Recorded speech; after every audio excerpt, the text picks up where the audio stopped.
मानी के घर आ जाते हैं डाकू, जिससे मानी के घर वाले काफ़ी डर जाते हैं। तो आइए देखते हैं कि वो डाकू मानी के घर क्या लेने आया है और इससे क्या मानी की फैमिली को कोई खतरा पहुंचता है या नहीं। एक डाकू रात को भाग रहा होता है और उसके पीछे पुलिस लगी होती है और वो जल्दी से अपना लूटा हुआ सामान मानी के घर फेंक देता है। ये सामान अब मैंने इस घर में फेंक दिया है और मैं भी इस दीवार के पीछे ही छुप जाता हूँ। मानी के पापा सारा को फोन आया था और वो कह रही थी कि वो कल आ जाएगी अपने नाना के घर से। चलो सही है, वैसे भी काफी दिन हो गए थे उसे उधर गए हुए। फिर उनके दरवाजे में बेल बजती है। मानी जाकर देखो दरवाजे में कौन आया है। फिर मानी जाता है दरवाजे के पास और वहाँ उसे डाकू पकड़ लेता है। अगर तुम अपने बेटे की जिंदगी चाहते हो तो मुझे अपने घर में रुकने दो और खबरदार किसी ने भी पुलिस को बताने का सोचा, वरना तुम्हारा बेटा जिंदा नहीं बचेगा।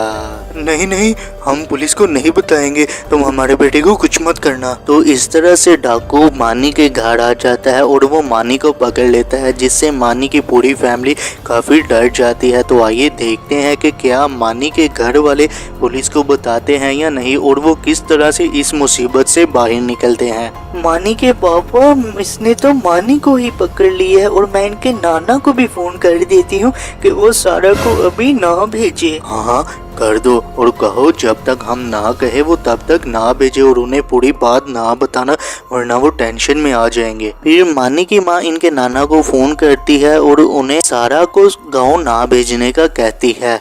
मानी के पापा, मैंने कॉल की है और वो कह रहे हैं कि उन्होंने तो उसे बस में भी बिठा दिया है। फिर मानी के दरवाजे में एक और बेल बजती है। जाओ और जाकर देखो और हाँ एक बात याद रखना, अगर दरवाजे पर पुलिस हुई और उसे कुछ बताने की भी गलती ना करना, वरना तुम्हारा बेटा जिंदा नहीं बचेगा। मानी का पापा जाता है दरवाजे पर। आपके घर में कोई अनजान आदमी तो नहीं आया, क्योंकि रात को इस गांव में एक खतरनाक डाकू आया है और वह जरूर यहाँ किसी के घर में ही है। नहीं नहीं इंस्पेक्टर साहब, हमारे घर में तो कोई अनजान आदमी नहीं आया, अगर कोई आया तो हम जरूर आपको इतला दे देंगे। इस तरह से मानी के घर वाले डाकू से डरते हुए पुलिस से झूठ बोल देते हैं और कुछ देर बाद सारा भी वहां आ जाती है। तो आइए देखते हैं कि क्या सारा को भी डाकू पकड़ लेता है या फिर कोई ऐसी चीज होती है जिससे मानी के घर वाले डाकू से बच जाते हैं।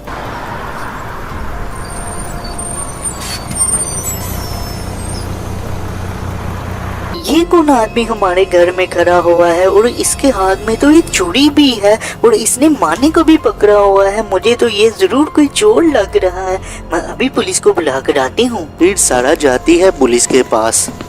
इंस्पेक्टर अंकल, हमारे घर में कोई अनजान आदमी घुस गया है, चलिए आप मेरे साथ और जल्दी देखें वो कौन है और उसने मेरे भाई को भी पकड़ा हुआ है। फिर सारा पुलिस को लेकर घर आ जाती है।